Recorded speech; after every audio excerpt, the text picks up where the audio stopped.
Enrico, nasaan ang anak ko? Bakit sa akin mo hinahanap ang anak mo? Eh, suspended siya sa team ko, di ba? Baka mamaya, ibenta na naman yung laro. Alam mo naman yung anak mo. Wala yung hirap kausap ng bastos tong hikain na to. Saan pupunta si Hero? Ayun na, Raf.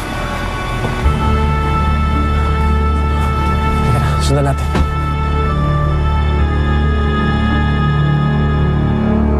Tandaan ma. Ano ba naman kasi to?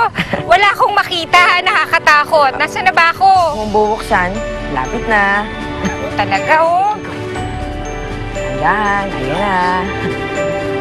Teka, Stop. oops. Up! Happy Mother's Day! Siya nga pala, Lani, yung kumis sa'yo, si Frankie yun. Anak, ikaw bang nag-isip ng lahat ng to? Siyempre naman ma. Siyempre ako yung nag-iisang baby mo. At ikaw naman yung kaisa-isa kong mama. O, Sweet diba? naman ang Kain anak tayo. O, siyempre. Yes. Kaya ako pa gustong kumain eh. Kain na. Pagkain. Sino nagluto niyan, Aling Esther? Sinasabi ko na nga ba? Hindi mo talaga lulubayan yung anak ko, no?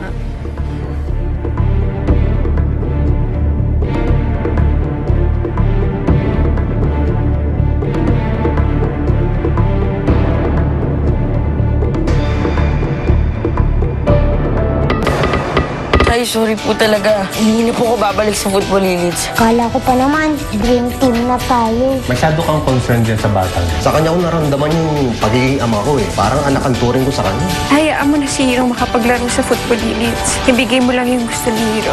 Ako mismo lalayo sa kanya. Frankie, tingin ko makakabuti para sa kanya na makasama niya ang mga kaibigan niya. Hindi kita bibiguin. Lalo kung pagkagalin si Hero. Football unit ka na. It's official!